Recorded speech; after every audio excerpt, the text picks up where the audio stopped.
Good morning and welcome to all the UK column viewers and listeners.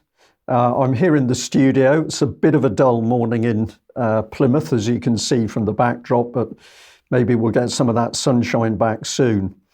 Now, I'm very pleased to have Trevor Kitchen back with me. We've done a couple of interviews together. We've talked about fraud in the banking system and the Forex system. We've also talked about the power of the European arrest warrant, which I know that Trevor does not think has gone away as a result of the supposed change of status of the UK and the EU. But we're going to have a pretty free-ranging discussion today about banking matters. So, Trevor, welcome back to the UK column. I can't believe that it was December last year when we last spoke. Where has the time gone? Yeah, it's incredible, Brian. Thank you for having me back. It's amazing. Yeah, full 7 months almost passed, and time is just flying. I think that, a lot of this technology is managing to absorb our time. That's what I feel. It takes up a lot of time, especially I'd go so far as saying the public are now more involved than ever at trying to fix problems that our leaders are meant to fix or are put there to do. So the public get more involved in sorting out these problems. They can't really fix them, but they complain on emails and on the internet through these social programs and so forth. And I think that's what takes away a lot of our time. I would certainly agree with that, Trevor. Of course, a lot of people say, well, it's as you get older, time speeds up. But I've also started to come to the conclusion that our brains are just buried in whether it's the smartphone or looking at stuff on your laptop or your computer. And we are taken into a different world. Maybe we'll get back on that subject towards the end of our discussion today. But let's kick off. You kindly sent me through some notes, as you usually do, and you've got three main topics here. You've got matters to do with the banks. You've got state capture, which I find is a very interesting expression, and one that I instantly thought, yep, that sums it up. And the third one was government protectors. So these are the lawyers, the prosecutors, the regulators, and indeed the legal system, such as it is, which allow the government and various bodies, almost banks even, to do as they please. So we're going to kick off then with banks, and you added the little caveat, when crime is not a crime. Before I let you loose on that, Trevor, I just wondered, for the audience, could you give us what your opinion is, what your feeling is on how the world banking system is put together? You've had a heavy focus on Switzerland, and of course we've got the Bank of International Settlements based in Switzerland. But how do you see the overall banking system? I'll be provocative. Is it that we've got a mixture of different banks? We've got the high street banks, we've got the merchant banks, we've got, if we're in America, we've got thousands of little banks serving local people. Is the system just complicated, or have we got something else at work? Well, I'm not so sure so much that we have lots of little banks. I think the banks are moving into just central banks, major banks, and that will come with digital currency too eventually, that it will just be probably one bank. I think traditional banking is long finished. If you try to open up an account in a foreign country nowadays, it's almost impossible unless you're fully resident in that country. Even offshore banking is quite, let's say, dubious nowadays, the type of questions they're asking people, and I can cover those later. But generally, I'd say banking has been split into two sectors. One is the traditional banking, which is disappearing. As we know, if you go in high street banks now, they resemble more like shops rather than a bank. as a traditional bank. And then we've got investment banking, which is what Switzerland has always been about since I first went there over 30 years ago. It was always about investment banking, meaning you had to have a lot of money, otherwise the bank was never interested in you in opening up an account. You're just a liability to them because it's the work that they. So that's my take on banking. I think banking in general will eventually become one bank.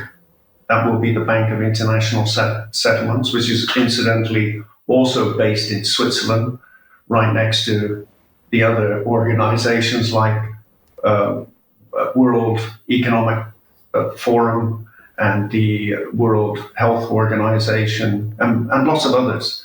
They're all based in Switzerland.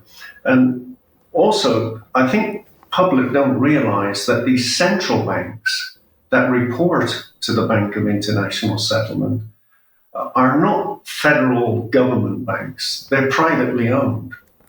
And this is fact. This has been proved over and over again, but it never seems to get into the press, into the mainstream media. People, if you go hunting for this on the internet, you'll find lots of qualified people, professors talking about this, economists, and all these people mentioning how the banking system is set up. That is never put over to the average person in the street. So, you know, when people are told on the street, oh, we've got a central bank here, you automatically think that this bank is run by the government. It's not.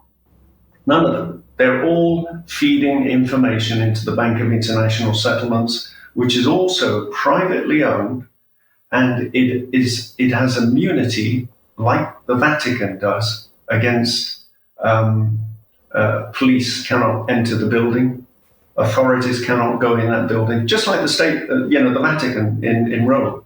They're immune to prosecution, so they can do what they want. So all of these central banks do the settlements through the Bank of International Settlements in Basel, in Switzerland.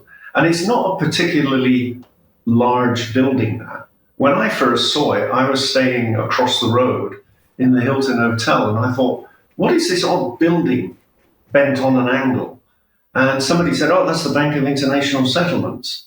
And I said, oh, they do all the international settlements of currencies and transactions. And they said, yeah, that's it. They regulate them. That's my take on the banking, Brian. Is that does that sum it up quite well? Well, I think so. And it was quite a few months ago on one of the UK column news editions that we did talk about the Bank of International Settlements, and we showed the documents which said that the Bank of International Settlements was now operating in UK, and we pointed out all of the statements that they had diplomatic immunity and bags couldn't be opened and minutes of meetings had to stay private. And I think this was quite a shock to some people, but really it was the start of a trail, because if we're not too sure what the banks themselves are up to, of course, we're really not sure what the people who run those banks are up to, because we never see the meetings, we never see the discussions. So I've become more and more fascinated at the realm of banking and indeed money creation, because although there are various statements as to who creates money, when I look through the available information, it becomes very murky as to who ultimately is making the decision that currency is going to be created. And of course, if that's digital, huge amounts can be created by one person at the press of a button. Correct. Zero Hedge is a website, a financial website. They look into all these matters, and many years ago, they were actually publishing the traders who were responsible for the currency crisis. They actually put photos there. And these traders came from all walks of life and all different countries. Many were Russians, many were Swiss, And it was then that we're manipulating the Swiss franc to become so strong. And, you know, you have to say, after all of what's happened with Credit Suisse and UBS, all these scandals that have been out, they've been fined billions of dollars, that they're still in existence. And the Swiss franc is still the most valued currency in the world. It's maintained its strength against the pound, the dollar, the euro. And since the currency crisis, by the way, in 2011, it hasn't budged. Someone is locking those rates and not letting them move in a natural way. Exchange rates move because of trade, import and export. If you export more, your currency becomes stronger. If you export less, it becomes weaker.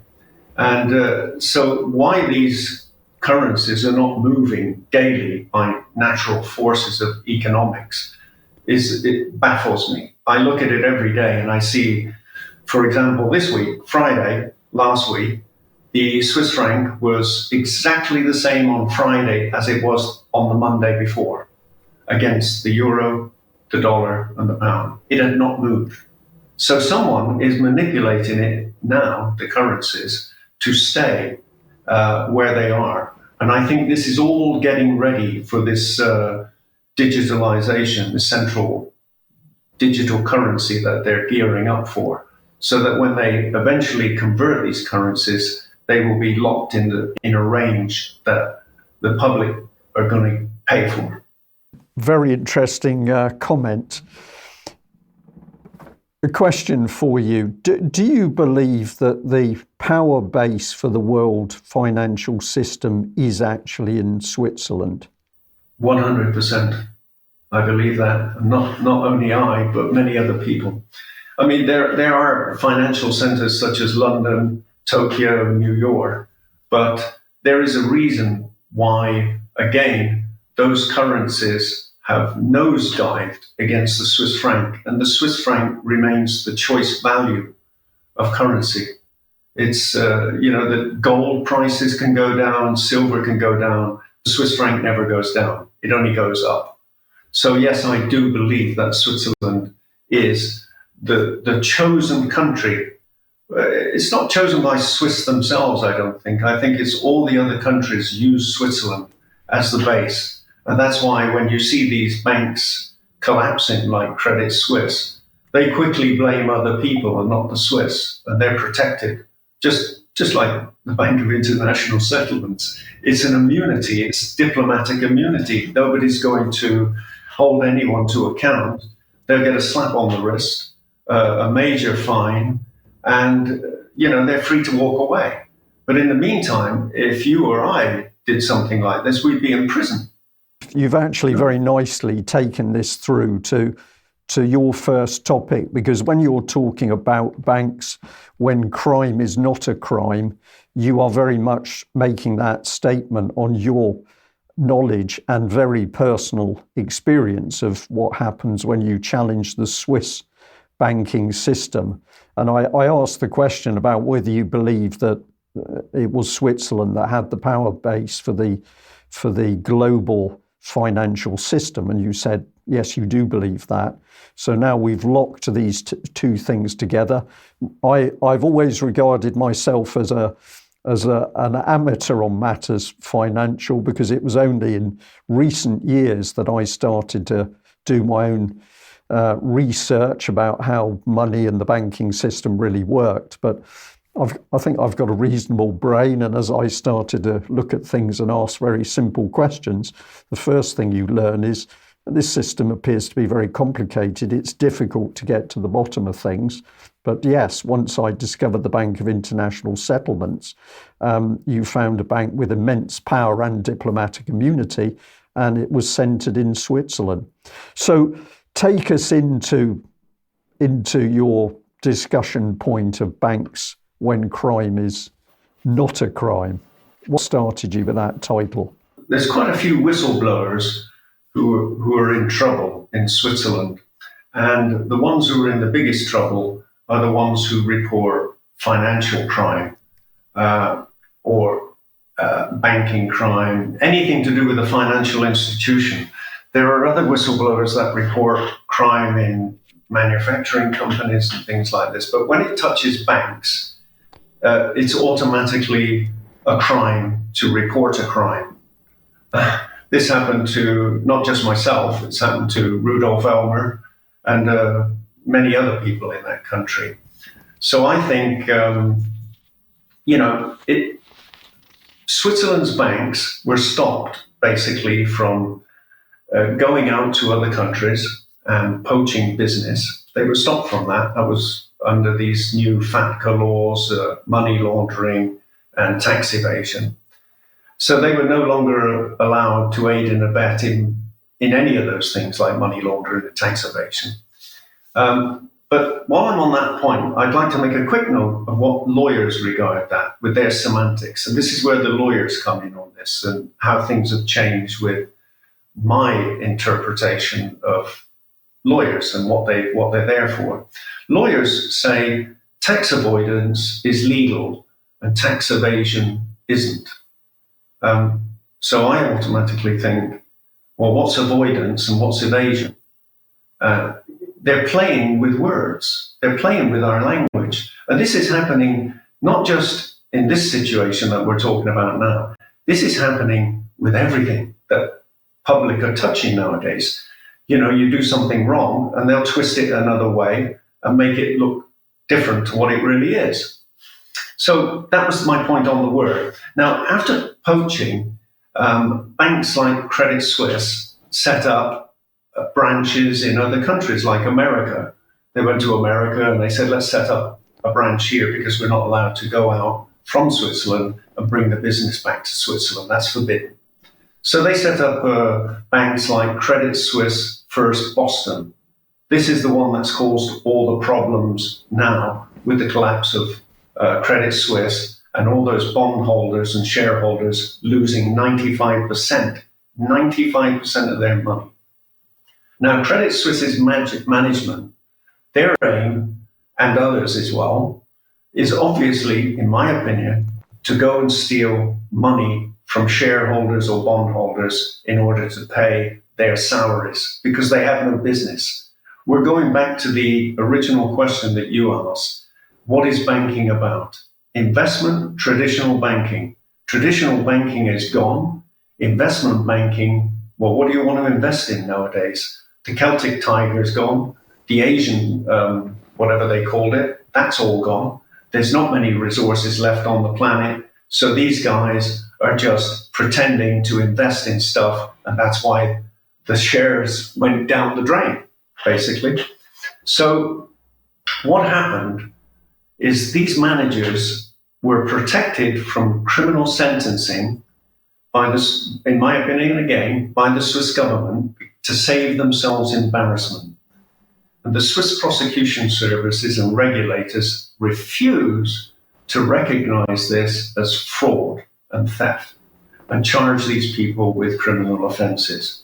Instead, these government prosecutors recharacterize, again, coming back onto the play of language, they reclassify, or in a legal term they use nowadays, recharacterize, that's the word they use in law, mismanagement, they recharacterize fraud as mismanagement. This is where it's all going wrong. And, they do that so that these cases can be treated in civil courts, and these banks pay bribes, basically, to the regulator. That's what they are. They get a slap on the wrist and they have to pay the regulator for mismanagement. Meanwhile, the shareholders have lost all their money, and that goes on for years and years and years, and the banks the lawyers make more business from that again. Now, there was a report, quite a damning report, that came out from Paul Weiss in America in his indictment of Credit Suisse senior management. And he said, as demonstrated, the toxic culture of self-dealing with the bank, Credit Suisse secretly knew the end was near, but concealed the truth. This dire situation was caused by years of misconduct, malfeasance, perpetrated by the defendants, the management. But as I said to you, Brian, earlier, if a member of a public goes and reports this kind of behavior, financial wrongdoing or fraud, to Switzerland's government, the Swiss prosecution will target and charge that person. Again, they'll use this recharacterization. They'll charge that person, calling them a whistleblower, which whistleblowers are hated in Switzerland, with all sorts of charges. They'll come up with, like they did with me, breaches of secrecy, breaches of privacy, data theft. I stole nothing, by the way. Criminal defamation and threatening behavior. And in some cases, they've even tried with Rudolf Elmer to charge him with espionage. This is where it's all going. And it's all boiling down, to me, it's about language, and truth and is being eroded. That's where it all comes down to, the right to speak freely. If you cannot speak, they're stifling the public's right to speak out about these wrongdoings so that they can protect themselves. Now, on that subject, Swiss speak several languages, and this is how they became international. They speak 4 languages in Switzerland alone, and then they speak Spanish and French, and this is their business, is so that they could gain business. And I've seen this develop over the last 30 years when I was working there.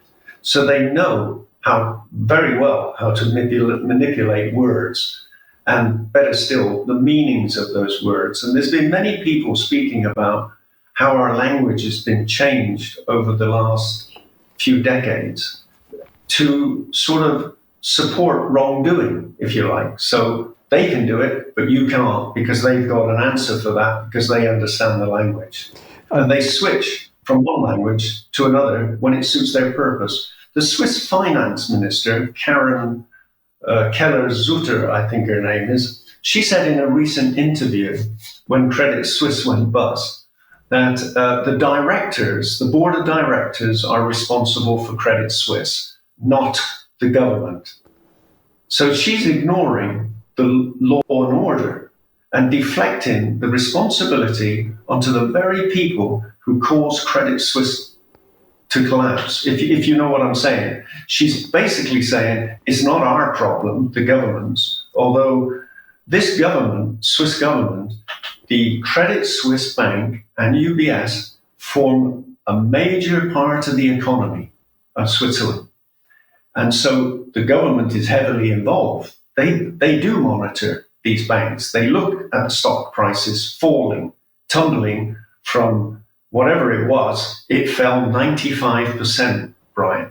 And the Swiss are saying it's not our business to recognize that fall or to do something about it with a major contributor to our economy. Between us, you're the man who's had the experience and the expertise on this. So we're pointing a finger at Switzerland. We're saying Switzerland is an interesting country because it has the power of the world banks situated in Switzerland, and you've just described that this banking system is also clearly tied into the Swiss government. So that's the first positional statement. Then when it becomes obvious that these immensely powerful, we'll call it this banking empire, is involved in activities which are clearly unlawful, illegal, what then happens is the regulators are rebranding in order to take the heat off the banks and basically dissipate the problem. And the next point you've made there is that they're using a recrafting of language to do this. So fraud and corruption has become, what was the term? Mismanagement. Yeah. So this is very interesting because we are seeing this change of language happen in other areas, in other countries. We could talk about matters to do with child protection and child abuse, we see this terminology changed. We can see it in matters to do with the police at large. But I don't want to distract from too much, but I'm just, for the audience, I'm just trying to really focus on the fact that if we are to accept that Switzerland is so powerful and we have the head of the banking octopus base there, then if we've then got criminal activity which is being permitted or facilitated by the fact that there's no proper lawful action taken against it, we've got a real beast in operation because it can clearly do as it wants. Yeah, well, the Bank of International Settlements is international. I think the person in charge there, I don't recall his name offhand, but he's an American.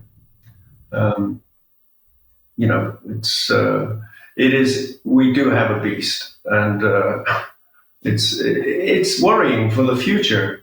What are public paying these people for? To aid and protect fraudulent behavior that's bad for an economy? It makes no sense. It's affecting people on the street, and as you said, the language being changed is in from every perspective. It's not just about banking, and this is not just about Swiss. What I'm talking about here in Switzerland, it is related worldwide. It's just that the focus is on Switzerland because all these other countries use Switzerland as the center point. That's proved by the Bank of International Settlements, the World Health Organization, the Red Cross. What else? They're all there. They're all based in Switzerland.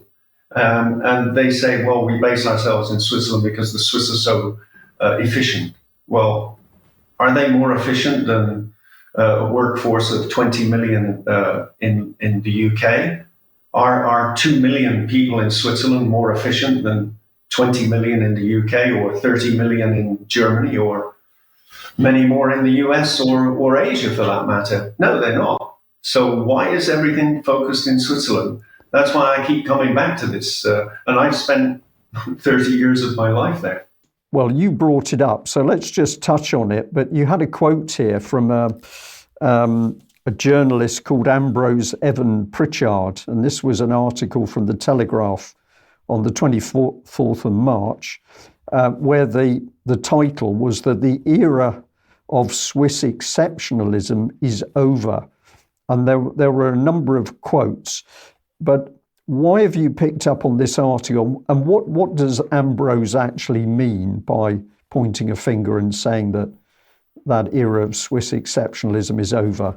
Well, I think Ambrose Evans Pritchard, I've read a lot of his articles. He seems to cover all this, like the financial crisis and all these type of things. And it's usually, what do they call them? Op-eds, opinion.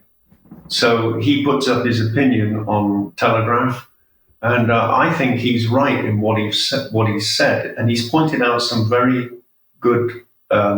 He's picked up on some very good points. Karen Keller, the Finance Minister of Switzerland, used to be a translator, and she's now running the finances of Switzerland. She has no experience in finance. And he says in that article, this is as amateur as it gets. He's not the only one. But he goes on later. If you'd like me to quote some of the other things, shall I put those down? Or yes, would you like to mention by all means, yes. Yeah, he says that, let me just get to them. He says that the relationship with Switzerland, between Switzerland and the EU, has broken down. That Switzerland's business model as banker for the global elites has crashed and burned, and that Karen, as we've just said, Karen Sutter has no experience in finance. She used to be a translator, and she's running the finances of Switzerland, and these banks are crashing. The reputation, he goes on to say, the reputation of Swiss banking has been damaged forever. The legal theft of 17 billion was executed without an accounting justification. Swiss authorities will rue the day when they picked this fight. Trust is everything in banking, and Credit Suisse have clung too long to the old Swiss recipe of bank secrecy, wealth concealment, anonymity, and tax avoidance. Switzerland has maneuvered itself into a diplomatic quagmire out of hubris and addiction to the old recipe. He goes on to say that Britain's pensions fiasco, he sort of compares it to Britain's pension fiasco that happened. He says that was scarcely better, but the difference was that the British political leaders responsible were completely decapitated instantly. In other words, they were held accountable. The Swiss hadn't been. No relevant actor in Switzerland has been removed from their job. The UK has been rock solid at a time of great peril for the European civilization. I'll repeat that. At a time of great peril for European civilization, the UK has been rock solid. I agree there, because when they find that people are wrong in the UK, you're not charged with privacy and secrecy, that you're a criminal because you've defamed someone. You're held to account and you're fired. That's it, period. This is not happening in a major country like Switzerland that claims to be a democracy. They don't. They let these people off. Anyway, he goes on with another quote. Ambrose goes on with another quote, and he says, the war has had the opposite effect, the war in Ukraine, for the Swiss, exposing the threadbare moral claims of their, sorry, I've just had to change the page, so, of their neutrality. There comes a point when this crosses into complicity. I do find it interesting when we see journalists, legacy media, I have to call them now, I'm not allowed to call them mainstream media, but they clearly are starting to see something at least of what's going on in the world, and they're heading in the right direction with some of their reports. I don't necessarily agree with everything they're saying, but it is encouraging when you start to see some printed and major articles pointing a finger. So very interesting observations. While you were reading those out, I couldn't resist it, because in my head I thought, yes, and in Switzerland we've got a special organisation which I'd just like to mention. We've got Transparency International, and this is a group of self-appointed individuals based in Switzerland, and it says, we hold the powerful and corrupt to account. By exposing the systems and networks that enable corruption, we advocate for policies and build coalitions to change the status quo. And based in Switzerland, they are holding conferences to address these problems in countries all over the world. And I found this quite amusing, with a black humour approach. I've had a lot of dealings with Transparency International in respect to writing to them for one-way communication. They never respond. I've written dozens of emails to them about the situation I was put in, and that not one of them have responded. Not one. I think all of these NGOs, or whatever you want to call them, they are put there as a protection barrier. They are put there to gain information from the public, and then they feed it back to the perpetrators, so the perpetrators are protected, not the public. Yeah. I wanted to go on, Brian, with something that I thought about with the Swiss banking thing, which came up in the news also recently, where people who mention certain things against the banking system, how they're held to account, or they have their accounts closed. I just wanted to make a point about that. Nigel Farage had his account closed because of his holding certain views on Brexit. And that was the same situation that happened with Ai Weiwei, the Chinese dissident, Ai Weiwei, when he had his account closed by Credit Suisse for voicing his opinions too. That's it, basically. They just close your account when they hear what they don't want to hear. Again, it's all going down to speech and double standards. Of course, the dissident, you mentioned on the interview that we did together, and I'll make sure that both interviews are flagged up at the end of this one so that people can, if they don't know, can go back and listen to what actually happened to you. But at least we can say with Nigel Farage that the additional publicity, I think, has really made quite a lot of people think. This has been going on in the background for quite a long time. Suddenly he gets hit with it, and via GB News, there was enough publicity to actually push this out to a lot of people. I know, straw poll here in Plymouth, but I can talk to people locally, and they say, that's really scary, that the banks can just shut your account. And I said, yeah, it's been happening to a lot of people. So we're now beginning to see we've got a corrupt banking system. It has no transparency whatsoever, and it is above the law in its seat of power in Switzerland, but it's also above the law, I think, in many other countries. So if your account's shut, what can you do? When I reported fraud and corruption to the Swiss authorities, they didn't close my account. They went into it and stole part of my pension, £30,000. And the Swiss prosecutor, to get away with that, to enable her to get away with it, she recharacterized what they were charging me with was privacy and secrecy and defamation and all this. She recharacterized this to a crime of me making threatening physical violence against them because I'd written to them. Can you believe it? This is what's going on, Brian. As soon as you say something nowadays, they take it and twist the language. Yeah. So this is the bottom line, is what they're doing. If they can't win one way, they try another way. So they did. And by the way, what happened with his account, Nigel Farage, who said it's worked in his favor. This is this famous, I think they call it the Barbara Streisand effect. Have you heard of that? I haven't. Embarrassed myself. Because somebody was caught filming her house once, and she complained about it, and it got even more publicity than she had intended. So they've labelled it the Barbara Streisand effect when it backfires. Okay. All right. Thank you for that. Well, let's move on to this phrase of state capture. What do you feel state capture is, and why should we be paying attention to it? This is something that I was just looking at on, I often read what's going on in the World Economic Forum's website.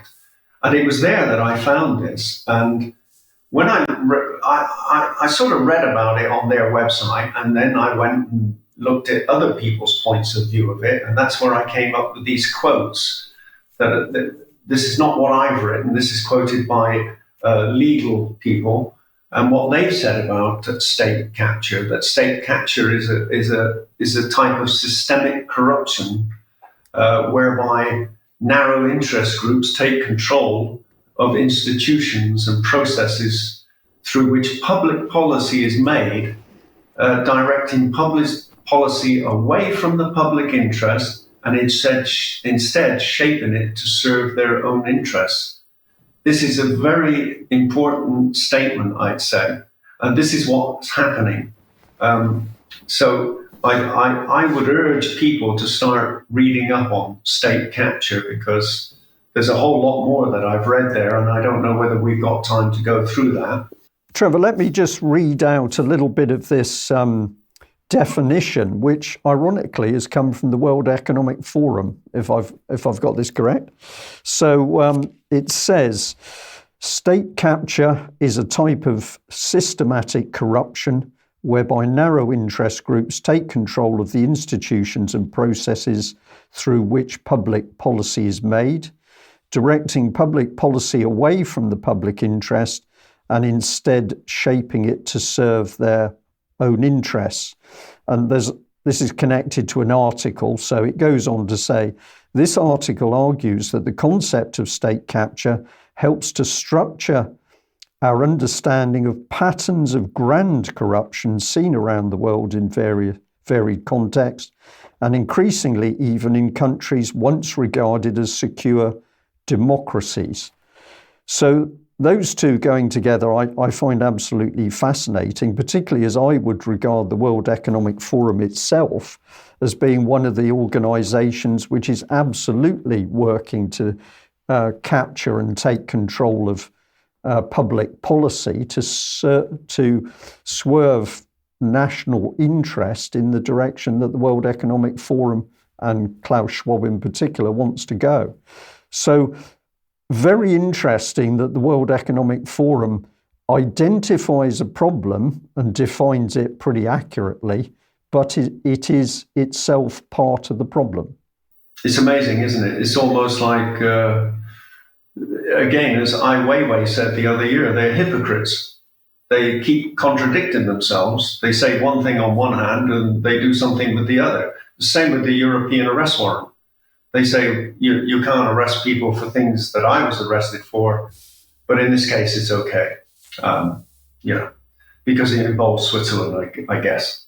That's all I can summarize it as. Because Switzerland's involved, you have to comply with whatever they say. Yeah. And that's the feeling a lot of whistleblowers have in Switzerland, is that Switzerland just gets away with everything it can do because it runs the banking system. And this is nothing new. This has happened in history as well, going through history, hasn't it? Yes. Ones who control the banking system control everything. They don't need to be politicians. This is the key point, isn't it? If you are in control of the monetary system, the banking system, the financial system, if you have the ability to create money out of nothing, if you have access to unbelievable wealth to use as you wish, you are in power, you are in control. And the next bit, of course, that we can see that system doing is funding the very interest groups, NGOs, agencies, charities that are capturing public policy and ultimately capturing the state itself. So if we look at where the funding comes for a lot of the change agencies in societies around the world, we could go to George Soros and Open Society, where he is using his multi-billions of dollars in order to fund NGOs. He probably usually call them an NGO. They might be a charity. And those agencies will work to implement George Soros-backed policy in whatever country they're based in. We're getting a glimpse of their system through their own definition of what's supposedly going wrong. It's not going wrong, it's going right. They are capturing states. Yes, and they're doing it in the open. And they're using the law to back them. Whatever they do, they've got the interests of lawyers helping them. A lot of these politicians are lawyers anyway. They've studied law. I've noticed that with President Obama's wife. She was a lawyer. I think Tony Blair's wife was a lawyer. And they've all studied law. And what better way to do it? Understand the law, or even write the law. Yes. Make the law, or break it. Make it so that you can break it. When you were talking about aspects of the law earlier and the use of language, my mind took me back many years ago when I was with a mother in a family court. Tragic as most of these cases are, because she was trying to hold on to her baby boy, which the court ultimately took from her. But in one of the hearings where I was with her as a Mackenzie friend, I was trying to help, but at the same time being in that family court meant I could experience for myself the horrors that go on. But at a particular point, the local authority, this was a local authority in South Wales, accused me of trying to trying to break into a contact centre. This is a centre where usually the mothers are allowed to go and see their own children for, say, 3 times a week. But I was accused by the local authority on a particular day at a particular time of trying to break into the contact centre. And I was pretty shocked when this was put forward. And the judge didn't seem to sort of pick up on it at the time, but I was very concerned about where it could go. So when that particular hearing was over, I got 6 witness statements to say that on the date and time that the local authority was making this claim, I was working at the UK column in Plymouth, which was the absolute truth. When those witness statements were submitted back into the court and we had the next hearing, the judge got onto the subject. He looked at the statements and he looked up at me. I can still see his face with this smirk. And he said, "Oh, Mr. Gerrish, I rather think that the local authority has made a mistake." And I said to him, "Well, I don't think it's a mistake. I think it's perjury." And he didn't like that very much. Later in that same hearing, he was to say to me, "Mr. Gerrish, if you dare to report any of these proceedings, I will put you in prison." And that was part of my education as to how the law worked out of sight of the public, because no press, no jury present in that family court. But the language, what was clearly perjury, had been changed into a mistake. And that was it, just brushed away.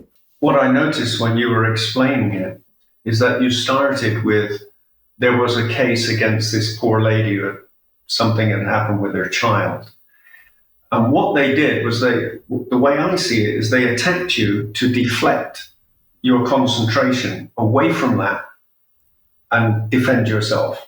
This is a trick, it's a psychological trick that they tend to use. And I see this everywhere nowadays. When I'm reading the papers and stories and so forth, I see that authorities will immediately attack you.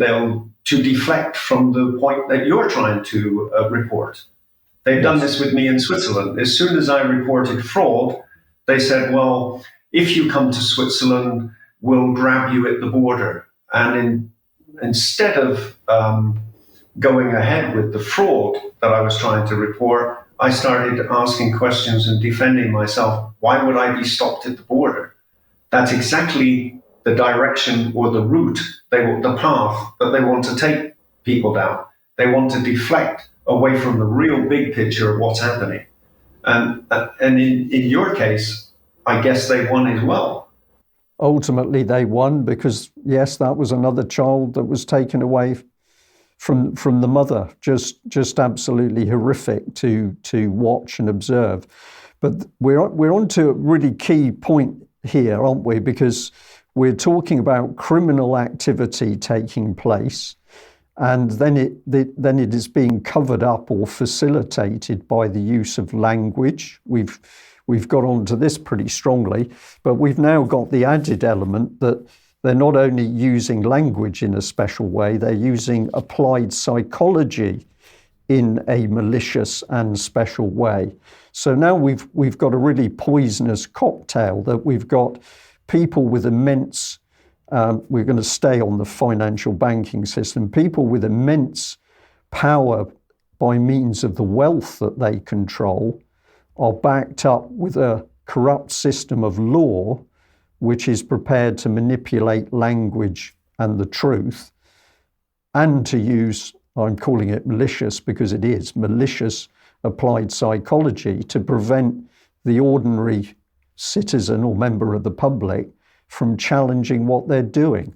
They just print more money, which in my opinion is counterfeit, because they're not doing real work, these people. They are actually printing money to fund these type of people in fraud and corruption. I can't see it any other way. And what they're trying to do to people like me is silence and muzzle me from speaking, so that in the end, I come round to their way of thinking. Another applied psychology is that in the end, I try so hard, and I've seen whistleblowers in Switzerland who have battled for 15 years, Brian, and in the end, they don't know where they are because these people throw so many details at them and attack them with things that are irrelevant to their cases that these people run off and start defending themselves instead of speaking out. I can speak freely because I'm not in Switzerland. If I was in Switzerland on this interview, I'd be arrested, without a doubt. Yes. The police just shot somebody a couple of weeks ago. Again, that never hits the international press. A policeman shot a young man the other week, and then they killed a young coloured man, because there's a lot of racism in Switzerland, doing the same tactics as the Americans did. They kneeled on his neck for 3 minutes until he died. He had a heart attack. That never hit the international press. It was kept quiet because it's in Switzerland. So I've written to many journalists in Switzerland. They never print any of the things that I've tried to bring to their attention. And I end up wondering in the end, Brian, what am I trying to do? I'm just trying to be an honest person and bring to light things that are happening that I believe shouldn't happen in an honest world, in a democracy. That's all I'm trying to do. I could just say, well, my wife often says to me, why bother? They're not listening. No one's listening. But if we all think like that, then what future do our children and grandchildren have? This is the key point, Trevor, isn't it? This is the key point. When we know something's wrong, I think it's beholden on all of us to stand up and do our best to challenge it. Maybe for some people in their circumstances, they can't do much, but everybody is capable. Most people are capable of speaking out at least. But yeah, it's beholden on all of us because we've discussed in our interview today a corrupt system of immense power, because we're talking about the world banking system based or headed with a base in Switzerland. We know it's wrong. We know it's involved in fraud and corruption and deception, manipulation of the money markets. What does that ultimately cause? In many cases, it causes people to lose jobs or be starving. So it's despicable, the knock-on effect of what their global decisions make. But we also know that we've got the rapid push to digital currency, which is going to lock people into the banking system like they've never been locked in before, because the bank, as you've said, can control your account, can freeze your account, it can steal money from your account, it appears, if you're in Switzerland at least. And once they have got rid of any form of cash in your pocket and the system is digital, everybody will be a slave to that international banking system. Absolutely. And what's happening is they are transferring this into the hands of a few, this power, and they're using currency to do that at the moment. They're using the currencies that are available, the fiat currencies, giving that, printing it, and giving it to that handful of few people who can then manipulate our futures with that, in controlling commodity prices, things that we eat, food, energy, everything. They can control that. And then finally, when they've finished using the currency that they printed, they will say, well, now we're going to switch over to this digital currency. But I think that would be a great thing to discuss in future, Brian, if you'd let me back on, is to discuss this thing called BEPS, and it's base erosion of profit, how they shift profit from one side of the planet to the other, mostly into countries like Switzerland or offshore centers. This is vital that audience, public, understand what is behind profit shifting and shifting these profits. First of all, going back to your point, they've printed this money. It's not real profit. It's just paper money out of thin air. And they're giving that to a handful of investors who then pump up our prices of that we buy every day. And we're seeing this happen. It's being done right in front of our faces. And unfortunately, most people are too busy making ends meet that they don't have time to sit down and think about this. This is it and all about it, isn't it? We are getting close, I think, to the end on our discussion. But the third point that you'd raised was government protectors, lawyers, prosecutors, and regulators, and we've talked a little bit about that in the other subjects as we've worked through. But you had a particular story to tell about what happened to one man who tried to challenge the system in Switzerland. Truly horrific. And what does this demonstrate? To me, at least, it demonstrated the lengths to which these people will go to protect their empire. Would you like to tell us a little bit about what happened to that particular gentleman and what the judge or the prosecutor asked to be done with him? Yes. Well, this was a parliamentary report that was pointing to authoritarian methods being used by the Swiss prosecution services and police. And in this particular case, Brian, it was against a former Swiss city councillor. So he got away with quite a bit. You can imagine if this would have happened to just an ordinary person in the street. So the document exposed how a Swiss prosecutor, I can't pronounce his name, Oliver Jornet, was French side of Switzerland, together with the judiciary police, used disturbing authoritarian methods on this former councillor. He had been accused of violating official secrecy acts. In his arrest warrant, the prosecutor expressly demanded that the police search the orifices and body cavities that would be, and they should be searched without the aid of an instrument. This is shocking. And according to commissioners who later investigated this prosecutor, they said that he'd lied during the court hearing and he denied having ordered that type of search. But they found out that it was documented, so they caught him lying. And they found out that these humiliating methods, the exposure of the body outside of the rules that apply and the use of handcuffs led to the deputies to denounce this as a disproportionate arrest that constitutes an abuse of authority. Now, that's the same thing they did to me and the same thing my lawyer reported. But in my case, they stripped me totally naked. Just put that in there for now. So it is against the law and it is an abuse of authority and it's disproportionate.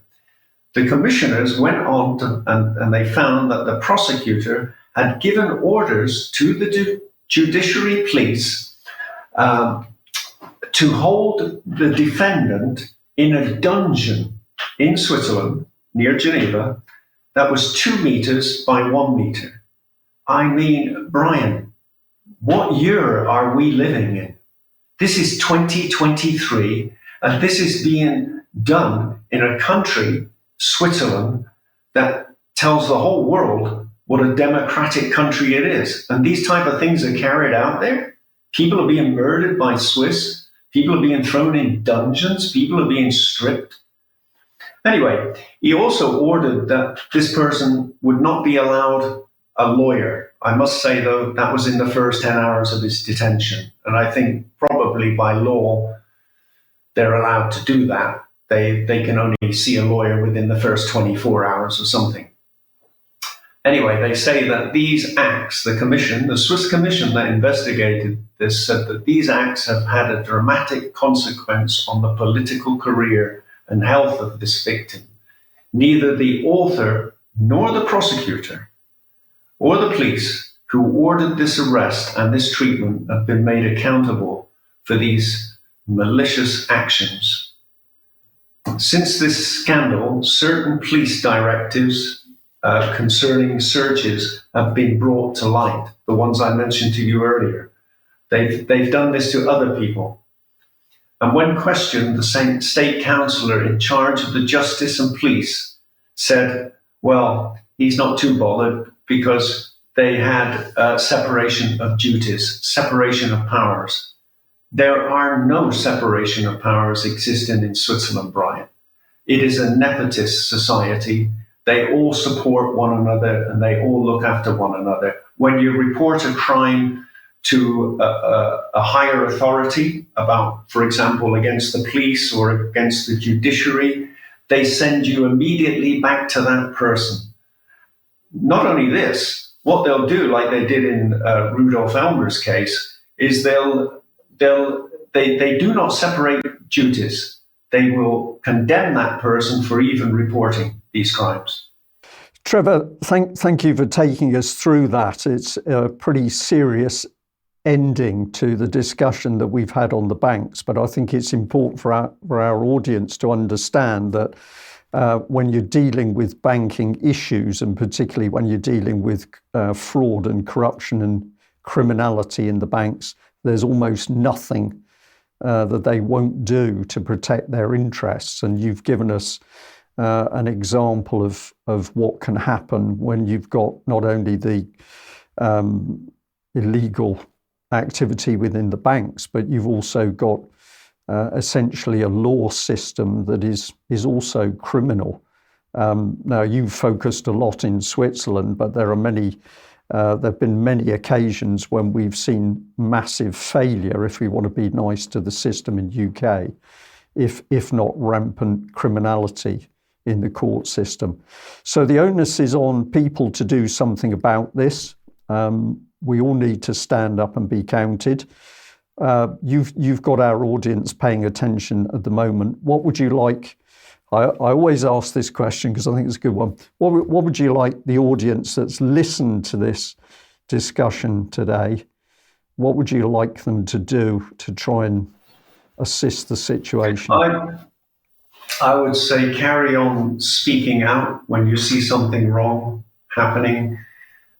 You can never be guaranteed that there are any safe places for public to speak up, but we need to, because if we don't, then corruption is just going to thrive. And I've said this before, it will just continue to get worse for society as a whole. That's what I would say. Okay, well, we are still only just touching the tip of the iceberg on this subject. And so I'm very happy to say there's a lot more for us to talk about. But today I think has been a really good discussion on the basis of why we see that the power base is in Switzerland. And as these banks join together to create this global monetary system with no real money, only a digital currency, their ability to control nation states is going to be absolute. But it seems to me absolutely true where they really want to go is to control the world. They want global control. I'll throw that back to you and we'll end on that note. What do you think? Well, I think you're right with the digital currency. And what a lot of people probably don't understand is that we're already on digital currency. I keep telling my wife the same thing. When you take a note out of an ATM machine, it's got a hologram on it and it's got a barcode. It's got a number. They know that note is attached to a number. They know where you spend it. So what is the big deal about going digital in the first place? It can only be for control, more control of people on how you spend that money. It's not about how you get it, how you obtain it. It's about how you spend it. Because if you withdraw from an ATM, you're withdrawing digital currency anyway. It's got numbers all over the notes. We've known this since the beginning of the creation of money.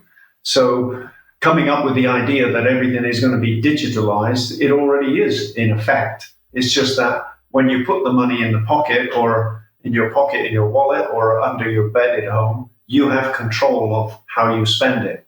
What they want is control of how you spend and where you spend that money. That's what they're aiming at. That's what I think. Yeah, that makes sense to me. And when they have that control, they control you, they control each and every one of us if we let them. Trevor, let's end there. Maybe the topic for another discussion together should be digital currency, and we may be able to bring in some other people to join us on that, because of course it's a very hot topic at the moment. But I'm going to say a very big thank you for joining me today and taking us through your three-part agenda on matters banking and what's taking place in Switzerland. It's been extremely interesting. The reason why Switzerland was chosen as the centre for the Bank of International Settlements, the BIS, and of course many other global organisations have headquarters there, is simple. It's because of secrecy laws. Switzerland has some of the strictest secrecy laws in the world, not just in banking, but in trade and other services too. Violating those banking or trading business secrecy laws is a criminal offence in Switzerland. And that carries harsh fines and harsh long-term prison sentences too. So the Swiss judiciary and its media are well prepared to combat any reputational damage to the Bank of International Settlements or other businesses that affect the Swiss economy. The highest discretion is guaranteed to wealthy individuals and corporations. And of course, being a neutral country, that also helps, because they would never enter into a war. And other countries know this. For these reasons, many corrupt politicians, oligarchs, and multinational corporations and high net worth individuals use Switzerland like a private island to run their shady transactions through. And the Swiss allow that. They actually know the Swiss government will keep that very secret and protect them. So if one puts enough money on the table in Switzerland, anything is possible. They also have, by the way, multiple duty-free storage facilities across the country in Switzerland. Anyway, I believe that this is all about secrecy, and Swiss love secrecy, especially when it comes to themselves and money. Well, at least the Swiss government, I wouldn't blame everybody there. Swiss banker fees, just as a matter of interest, for these corporations and these oligarchs now almost match the tax savings that they make. So it's not about saving tax. It's about secrecy and hiding wealth and where that wealth was derived from. So as far as reporting these activities to authorities in Switzerland or elsewhere in Europe, I would recommend anyone now who thinks of helping governments to think very carefully, especially helping, as one ex-judge in Switzerland mentioned, do not give information to prosecutors, police, regulators, government officials, lawyers, whistleblowing law firms, and their whistleblowing organizations. Stay away from them. Passing information on to any of these, especially if what you're reporting disrupts the Swiss economy, will certainly result in serious disruption to one's life. As I said, an ex-judge said that too. So I believe that many people with a conscience have made that mistake of helping authorities only to find themselves being targeted and even imprisoned. And they finally become outcasts. Look at me, I'm sat in Portugal now shackled because I reported crime. My life has been destroyed because of lies that the prosecutors and lawyers and bankers made up. So every single person too that I've met in Switzerland who blew the whistle or reported crime have had their lives destroyed. Every single one of them. and they were destroyed by the people that they were trying to help.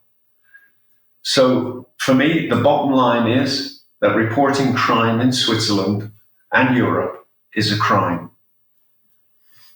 Anyway, I would ask people this. I would say, isn't it the government's responsibility to protect society? So shouldn't we be saying, let these ungrateful law enforcement authorities do their own work? That's about it. That's what I'd have to say on that. But I would also like to add this, if I may, quickly. Finally, I would say we're living in times where government and the elite seem to influence them have become more opaque and secretive and unaccountable. And meanwhile, the public's lives have become more exposed.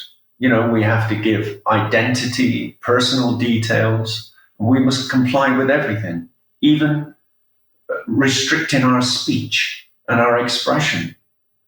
Meanwhile, they do whatever they like, but they try and keep us silent. And these double standards seem to be applied and are being written by lawyers. They are giving themselves more powers by removing ours. Notice too how the banks more and more want more and more information from us. Have you tried to open up an account lately at a bank? They ask more and more private information, and we're depositing money with them. It's no wonder that they brought out this GDP, this data protection law in Europe, because it's been put there to make us feel comfortable and prepare us for the things that are coming. And that is, we have to give more and more information to them, and they give us less about themselves. So I'd say, don't give them any information and let them do their own work. Excellent. Thank you. Okay, well, for our viewers, we'll leave it there. We will be back for another session in due course. Bye-bye.